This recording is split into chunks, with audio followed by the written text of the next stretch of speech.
सब जानते थे, तो पहले ही आ जाते तो मेरी ये दशा ना होती। भगवान बोले तुम जानती हती तो पहले ही बुला लेती, तो तुम्हें हमें तक पहुंचना ही ना देते हैं। भगवान बोले देरी देरी हमें आवे थोड़ी ना, देरी तो तुमने हमें बुलाए में कद्दई, तुम पहले ही बुला लेती तो हम तुम्हें इन तक पहुंचना ही ना देते। और सत्य बात है, दुख आया करे तो सबसे पहले भगवान की शरण पकड़ लिया करो। नाथ आपके सिवा हमारा कोई नहीं। ये रिश्तेदार हितकारी व्यवहारी जो तो समय समय पे सब धोखा दे जा, कोई काऊ के नहीं हो। हाँ, द्रौपदी के 5 पति हते, लेकिन लाज गई तो बचवैया कोई नहीं। भैया आप ये बताओ इज्जत से बड़ा क्या हो सकता है? कुछ नहीं। पांडव फिर भी बैठे बैठे देखते रहे, है ना। तो देखो समय जब बुरो होते ना तो कोई संग नहीं दे। हाँ, ताजो भगवान की शरण ग्रहण कर लिया करो, ठीक है ना। तो भगवान जो है, भगवान कहीं दूर थोड़ी ना है। भगवान में और भक्त में सिर्फ 2 अंगुल का फर्क है। फर्क सिर्फ इतना है कि हम लोग जानते तो हैं कि भगवान है, लेकिन मानते नहीं। और ज्यादा मानन लगे बाई दिना भगवान हमें मिल जाएंगे। अब मिलिए का, अब जब तक तुम्हारे मन में से ये कपट नहीं निकले, जब तक तुम्हारी आत्मा निर्मल नहीं हुई, जब तक विचार तुम्हें शुद्ध नहीं हुई, नजरिया तुम्हारा अच्छा नहीं होगा, तब तक कितनी पूजा पाठ करियो भगवान तुम्हें मिले ही नहीं।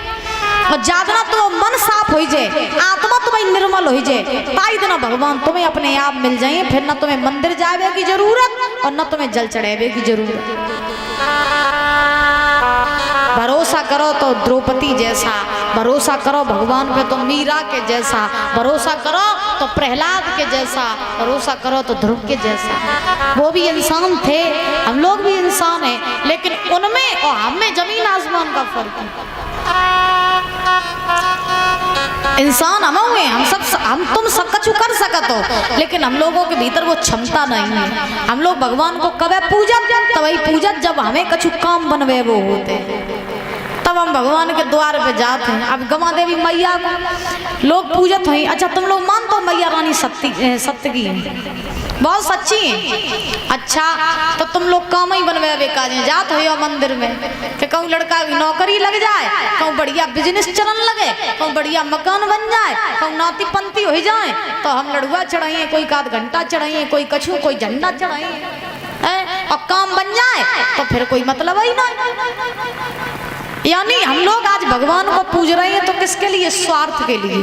और जब तक तन से मन से स्वार्थ नहीं निकलेगा तब तक भगवान मिलेंगे नहीं। तो सूत जी महाराज समझा रहे 88,000 ऋषियों को, हे ऋषियों इस प्रकार से भगवान ने द्रौपदी के चीर की रक्षा की है। आइए समय पर्याप्त हो चुका है, इससे आगे की कथा आप कल श्रवण करेंगे।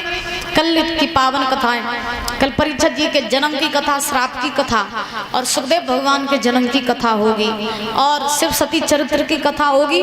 भोले बाबा का विवाह मैया पार्वती के साथ में होगा। नाना प्रकार की कथाएं कल आप लोग सुनेंगे, तो भारी से भारी भीड़ में आइएगा, ठीक है ना। ताली बजाते हुए भजन बोलेंगे, जिनको बधाई डालनी हो बधाई डाल लें, और उसके बाद आरती करेंगे। परीक्षित जी आरती तैयार कर लो तब तक आप।